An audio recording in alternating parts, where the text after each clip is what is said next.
Good morning everyone. चलिए दोस्तों, अब हम एससीएमपी अमेंडमेंट्स में हमारा एक और चैप्टर मॉडर्न बिजनेस एनवायरनमेंट में आखिर क्या अमेंडमेंट्स या फिर क्या अपडेट्स हैं वो देख रहे हैं। दोस्तों ये वीडियो ओवरव्यू वीडियो है जिसके अंदर की मैं एक्सप्लेन करूंगा कि आखिर क्या क्या अमेंडमेंट्स हैं।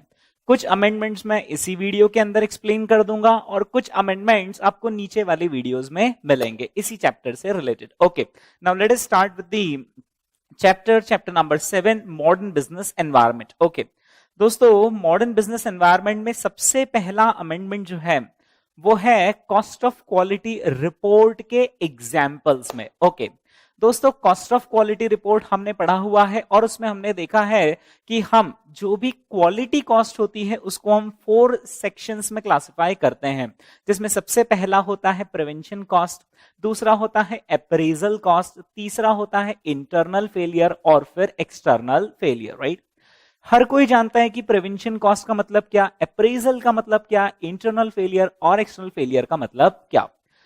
हर वो कॉस्ट जो कि प्रोडक्शन प्रोसेस स्टार्ट होने से पहले इनकर हो टू मेक श्योर कि क्वालिटी प्रोडक्शन होगा, such cost are called as prevention cost. Right, यानी गलती ना होवे, प्रोडक्शन प्रोसेस स्टार्ट करने से पहले ही हम मेक श्योर करें कि गलती ना होवे, ऐसा प्रोडक्शन होवे कि गलती ही ना होवे, डिफेक्टिव प्रोड्यूस ना हो, तो ऐसी सारी कॉस्ट क्या कहलाएंगी, प्रिवेंशन कॉस्ट।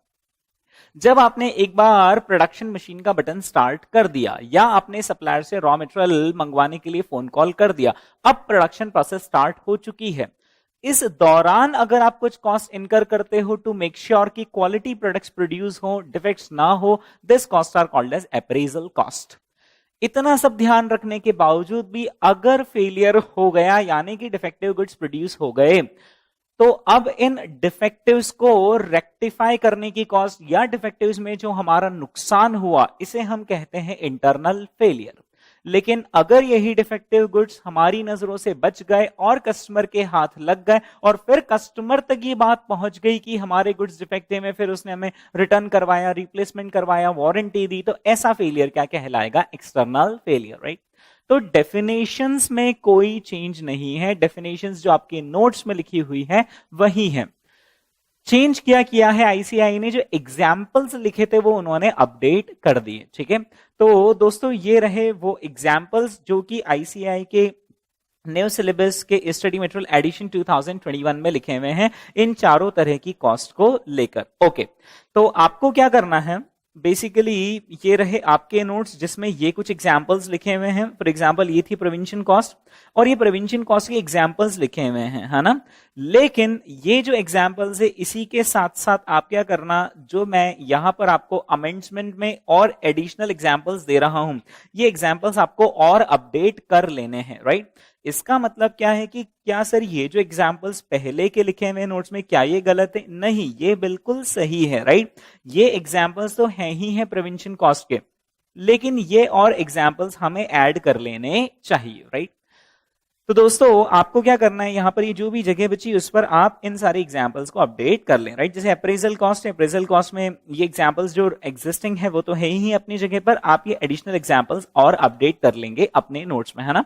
मैं इन एडिशनल एग्जांपल्स को आपको समझा देता हूं।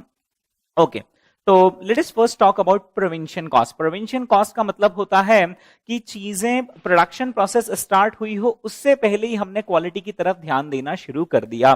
तो दोस्तों कौन कौन सी कॉस्ट इस कैटेगरी में आती है, एक आती है क्वालिटी इंजीनियरिंग। क्वालिटी इंजीनियरिंग का मतलब होता है कि अपना प्लांट कुछ ऐसा डिजाइन करना, मशीन्स कुछ ऐसी डिजाइन करना या मशीन्स कुछ ऐसी खरीदना जिससे कि ऑटोमेटिकली क्वालिटी प्रोडक्ट्स प्रोड्यूस हो, डिफेक्टिव्स की रेट कम हो, तो इन सबको हम क्या कहते हैं, क्वालिटी इंजीनियरिंग। ठीक है, फिर quality training programs, everybody knows to train the employees ताकि डिफेक्टिव प्रोड्यूस ना हो। Quality planning, quality reporting. Quality reporting इसलिए, क्वालिटी रिपोर्टिंग को यहां पर प्रिवेंशन में इसलिए क्लासिफाई किया गया क्योंकि बेस्ड ऑन रिपोर्ट्स हम कुछ एक्शंस लेते हैं टू मेक श्योर कि फ्यूचर में हमसे गलतियां ना होवे। राइट, क्योंकि उस क्वालिटी रिपोर्ट के बेसिस पर ही हम क्या करते हैं, प्लानिंग करते हैं, एम्प्लॉयज को ट्रेनिंग करते हैं and so on. And then comes quality audits. Okay, इसके बारे में मैं आपको एक्सप्लेन करना चाहूंगा।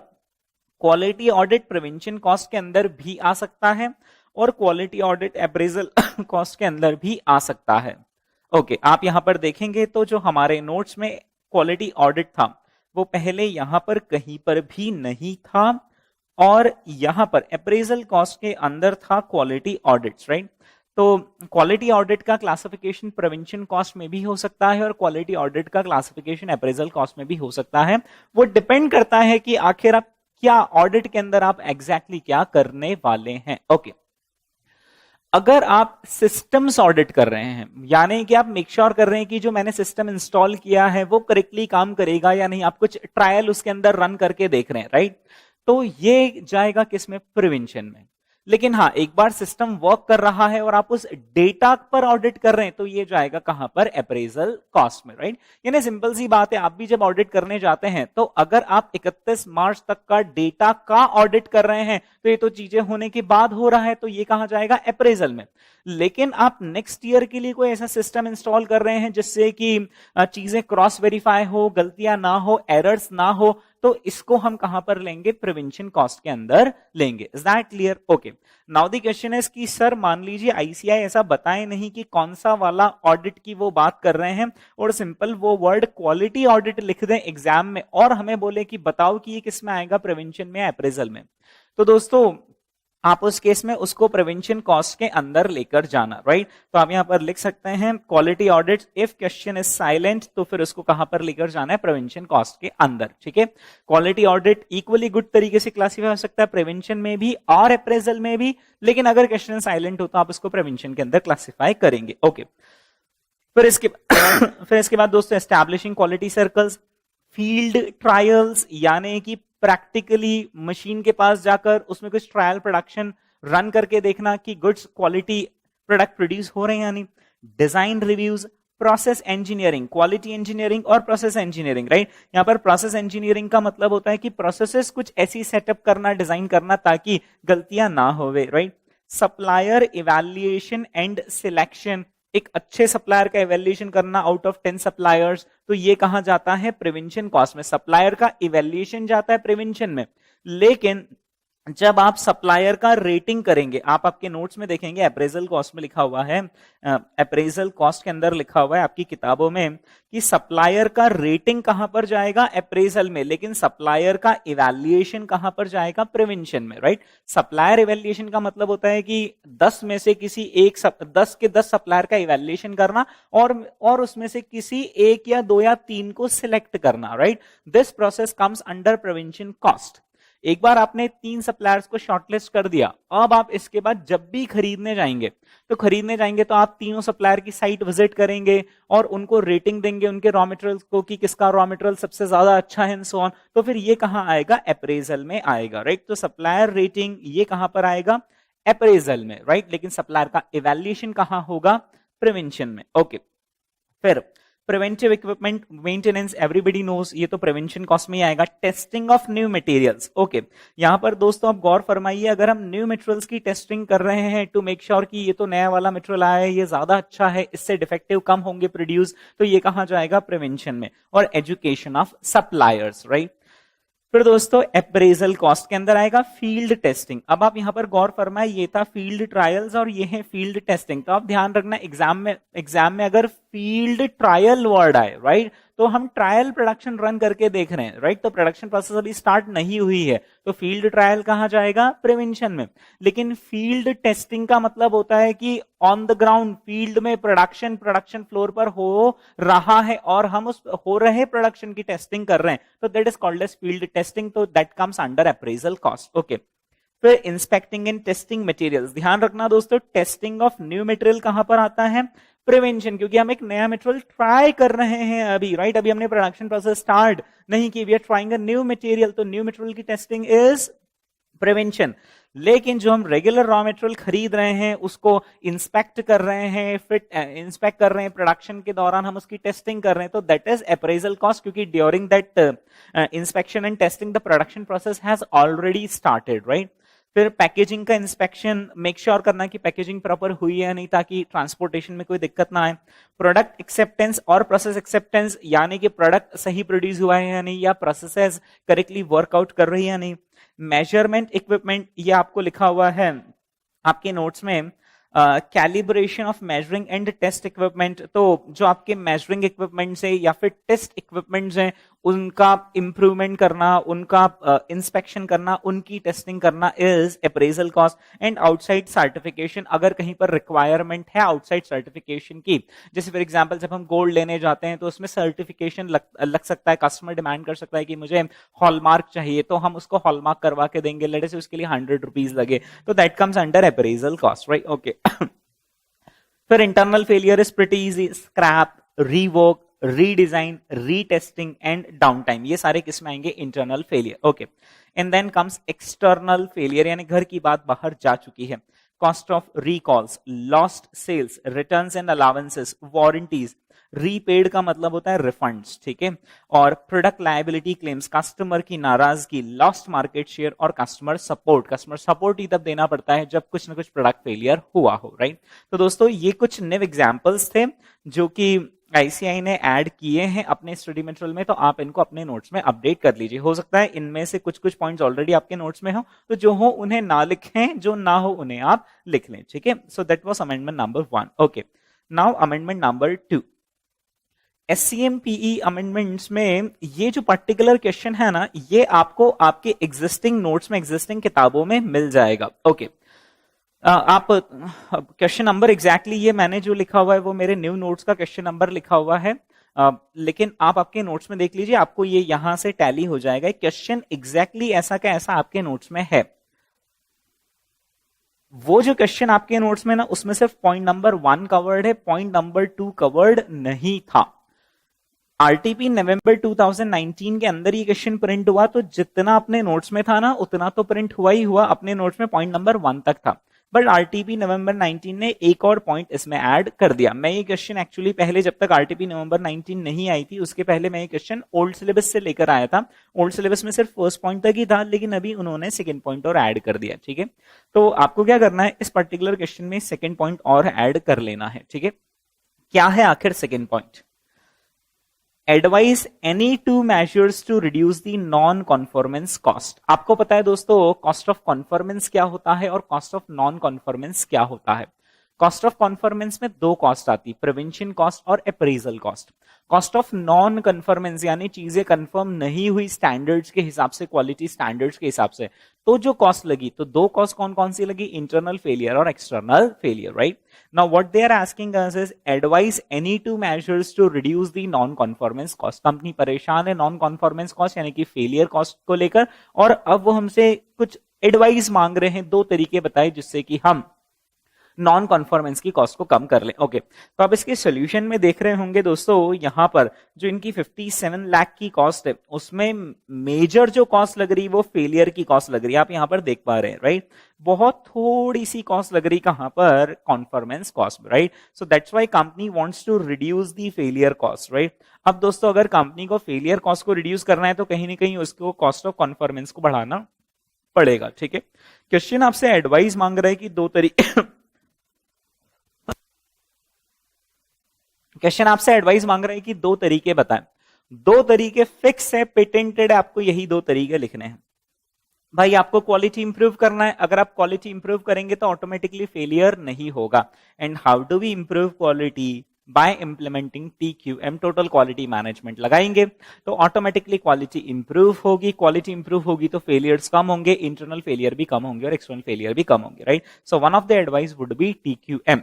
Then another advice would be TPM, right? तो आप इसका फुल फॉर्म जानते हैं, टोटल प्रोडक्टिव मेंटेनेंस, यानी कि आप अपनी मशीन्स को अप एंड रनिंग कंडीशन में रखें। जब आपकी मशीन्स एकदम परफेक्ट वर्किंग कंडीशन में रहेगी, टॉप वर्किंग कंडीशन में रहेगी, तो automatically break down, failures, defectives का प्रोडक्शन कम होगा, जिससे इंटरनल और एक्सटर्नल फेलियर कॉस्ट कम लगेगी, ठीक है? तो ये दो एडवाइस आपको यहां पर लिखनी है, राइट? एक टोटल प्रोडक्टिव मेंटेनेंस से रिलेटेड और एक टोटल क्वालिटी मैनेजमेंट से रिलेटेड, ठीक है? Okay, now let us move on to amendment number 3। Question is same as in the notes, यानी ये जो कूल एयर प्राइवेट लिमिटेड वाला क्वेश्चन है आपको आपके नोट्स के अंदर भी मिल जाएगा, एग्जैक्ट सेम क्वेश्चन है, right? The solution has been amended by ICI, लेकिन आईसीआई ने इसके सोल्यूशन में थोड़ा सा चेंज किया है. The same amendment in the solution was already intimated in the original video lectures itself, below is the corrected solution. यानी मैं आपको क्या कहना चाह रहा हूं कि ये क्वेश्चन जो आपके नोट्स में अवेलेबल है वही एग्जैक्टली क्वेश्चन यहां पर मैंने प्रिंट किया अमेंडमेंट में, बट आपके नोट्स में जो सोल्यूशन था वो पिछला वाला था और अभी जो यहां पर सॉल्यूशन है वो करेक्ट वाला है. लेकिन एक बात मैं आपको बताना चाहता हूं कि आपको जब मैंने ओरिजिनल पहली बार ही क्वेश्चन पढ़ाया था तब मैंने ऑलरेडी आपको ये इंटीमेट कर दिया था पढ़ाते पढ़ाते कि आईसीआई ने ये सॉल्यूशन गलत प्रिंट किया है. आईसीआई ने उसके लिए कॉरिगेंडम निकाला है और कॉरिगेंडम का इफेक्ट देंगे तो इस तरीके से सॉल्यूशन चेंज होगा. इतना तक मैंने आपको समझाया था.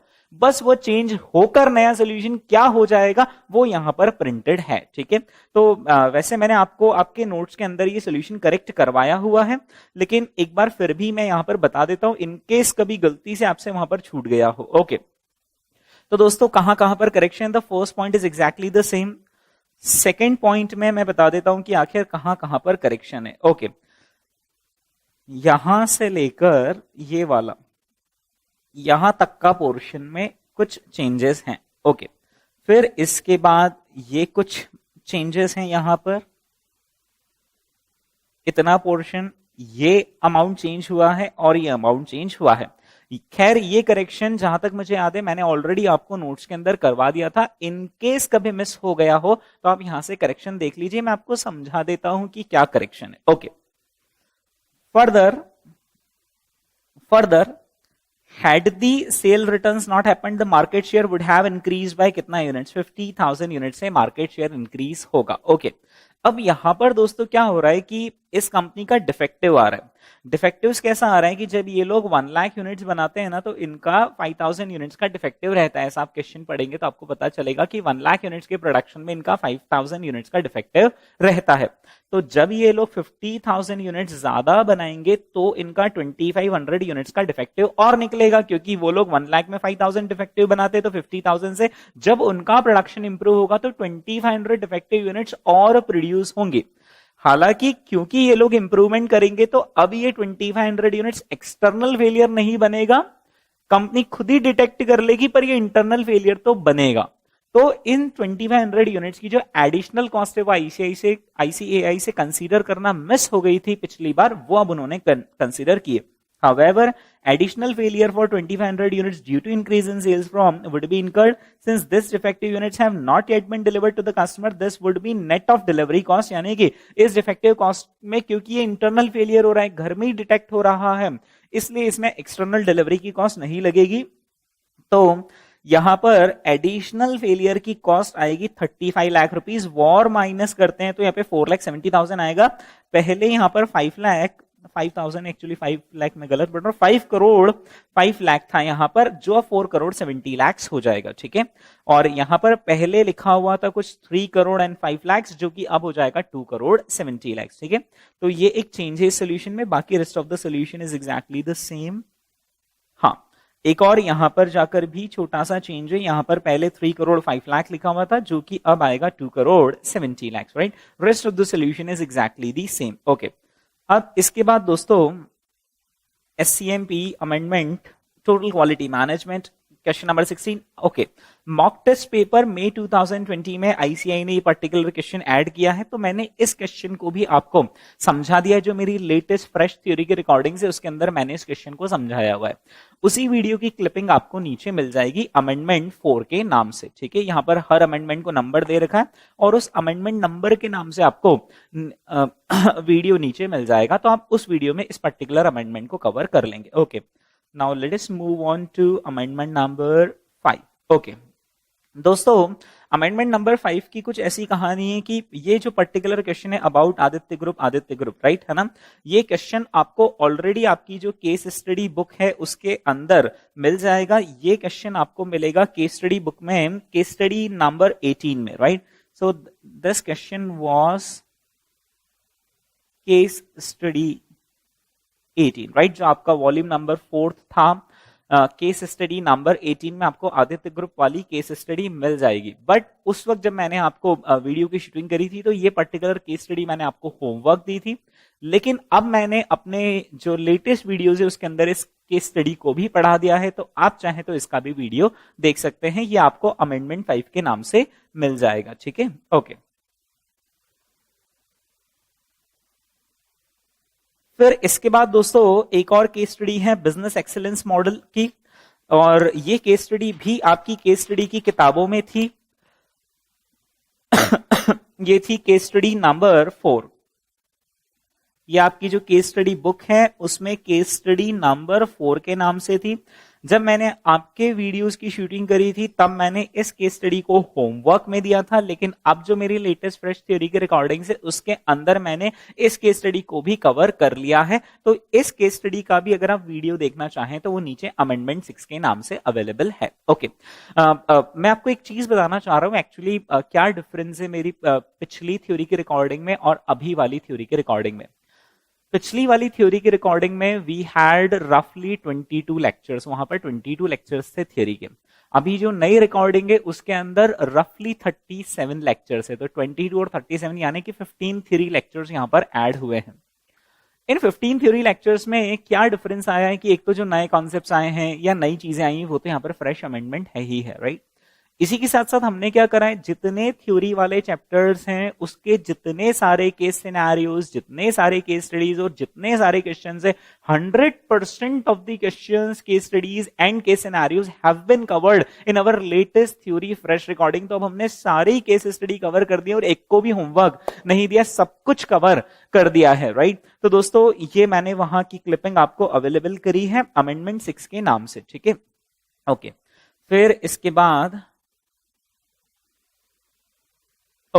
फिर इसके बाद अमेंडमेंट 7। ओके, आपके नोट्स के अंदर थ्योरी ऑफ कॉन्स्टेंट्स का जो टॉपिक है उसके अंदर आपको ये 3 क्वेश्चंस मिल जाएंगे। ये क्वेश्चन क्वेश्चन क्वेश्चन है ना, आप भली नंबर पर बच जाइएगा क्योंकि नंबरिंग ऊपर नीचे हो सकती है, राइट। तो आपको ये बीटीएस लिमिटेड वाला, एच लिमिटेड वाला और जेड प्लस सिक्योरिटी वाले क्वेश्चन आपको आपके नोट्स में मिल जाएंगे। लेकिन मैंने आपको पढ़ाते वक्त इन 3 क्वेश्चंस को होमवर्क दिया था, लेकिन लेटेस्ट थ्योरी के रिकॉर्डिंग्स में मैंने इन तीनों क्वेश्चंस को कवर कर दिया है। तो वो अगर आप देखना चाहें तो आपको अमेंडमेंट 7 के नाम से नीचे वीडियो मिल जाएगा, ठीक है, ओके। फिर इसके बाद है अमेंडमेंट 8। ओके, आरटीपी नवंबर 2020 में थ्योरी ऑफ कांस्टेंट का ये वाला क्वेश्चन प्रिंट हुआ है। इसका वीडियो आपको अमेंडमेंट 8 के नाम से नीचे मिल जाएगा, ठीक है, ओके। फिर इसके बाद amendment number 9 is related to gain sharing arrangement. RTP May 2020 में ये केस सिनेरियो प्रिंट हुआ था। ओके, गेन शेयरिंग अरेंजमेंट क्या है वैसे आपको पता होगा, लेकिन मैं 2 मिनट के अंदर ब्रीफली उसको एक्सप्लेन कर देता हूं ताकि आपको ये पर्टिकुलर केस सिनेरियो पढ़ना समझना आसान हो जाए। गेन शेयरिंग अरेंजमेंट में दोस्तों 2 चीजें होती है। सबसे पहला तो ये कि हमारा एम्प्लॉय, फॉर एग्जाम्पल एक हॉस्पिटल है और हॉस्पिटल के अंदर डॉक्टर्स है, राइट। सो जैसे doctors are the employees, right. अब डॉक्टर्स को हम मोटिवेट करना चाहते हैं कि वो अच्छे से मरीज का इलाज करें। अगर 15 डेज में इलाज हो सकता है तो 15 डेज में करें, उससे ज्यादा डेज में ना लगाए। लेकिन अगर किसी मरीज का इलाज उससे जल्दी हो सकता है, लेट्स से 12 डेज में ही हो सकता है, तो why don't you treat him in just 12 days. ऐसा करने से एक विन विन सिचुएशन क्रिएट होगी। हॉस्पिटल में पेशेंट को भी पैसे कम लगेंगे और साथ ही साथ हॉस्पिटल की खुद की भी ऑपरेटिंग कॉस्ट कम आएगी, राइट। तो डॉक्टर्स को मोटिवेट करने के लिए हॉस्पिटल मैनेजमेंट क्या करेगा, डॉक्टर्स के साथ गेन शेयरिंग अरेंजमेंट में एंटर कर लेगा, जिसके अंदर ये बोला जाएगा कि देखो एक ट्रीटमेंट की ये रही स्टैंडर्ड कॉस्ट। अब आप इस स्टैंडर्ड कॉस्ट से अगर कम कॉस्ट लगाते हो तो there is going to be some cost savings, और वो जो कॉस्ट सेविंग्स होगी उसका एक हिस्सा डॉक्टर रखेगा और एक हिस्सा हॉस्पिटल रखेगा। So this is one of the examples of gain sharing arrangement. Another example क्या हो सकता है, अनदर एग्जाम्पल हो सकता है कि हम हमारी फैक्ट्री में क्या करें, किसी मैनेजमेंट कंसल्टेंसी फर्म को बुलाएं और मैनेजमेंट कंसल्टेंसी फर्म को कहें देखो इस तरीके से हम हमारी फैक्ट्री ऑपरेट करते हैं हाल फिलहाल, क्यों ना आप हमें कुछ सजेशंस दें, हमारे यहां पर आकर इंप्रूवमेंट्स करें ताकि हम और कॉस्ट एफिशिएंटली काम कर सके। वह काम जो अभी हम करते हैं और हमें 1 करोड़ की कॉस्ट लगती है, क्यों ना आप कुछ हमें सजेशंस दें, इंप्रूवमेंट्स बताएं, हमारी प्रोसेसेस इंप्रूव करें, उसकी एफिशिएंसी बढ़ाएं और उस 1 करोड़ की कॉस्ट को गिराकर 80 लाख पर लेकर आ जाए। ऐसा करने से टोटल सेविंग्स कितने की हुई, 20 लाख की हुई। उसका एक हिस्सा आप रख लें और एक हिस्सा हम रख लें। Is that clear? हाँ, लेकिन अगर कोई, ये तभी शेयरिंग हम करेंगे जब वो सजेशन आपका हो। कभी कोई सजेशन हमने दे दिया या हमारे एम्प्लॉय ने दे दिया तो फिर उसमें आपका कोई हिस्सा नहीं होगा, राइट? सो गेन शेयरिंग अरेंजमेंट आपके एम्प्लॉयज के साथ भी हो सकता है और एक आउटसाइड पार्टी के साथ भी हो सकता है, जिसमें अगर वो हमें कुछ कॉस्ट सेविंग टेक्निक्स बताएंगे तो हम उनके साथ गेन जो भी होगा, कॉस्ट सेविंग्स की टर्म्स में जो भी गेन होगा वो हम उनके साथ शेयर करेंगे। So that is the basic concept of gain sharing arrangement.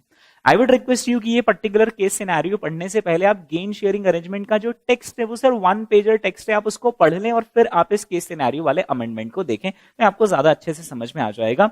RTP May 2020 में ये केस सिनेरियो प्रिंट हुआ था, इसका वीडियो अमेंडमेंट 9 के नाम से नीचे अवेलेबल है। ओके, फिर इसके बाद दोस्तों आउटसोर्सिंग का ये पर्टिकुलर क्वेश्चन, अगेन ये एक न्यू क्वेश्चन है, इसका मैंने सोर्स तो नहीं लिखा हुआ है, लेकिन हाँ ये कहीं ना कहीं आईसीआई के सोर्सेस से है, शायद आरटीपी से होगा।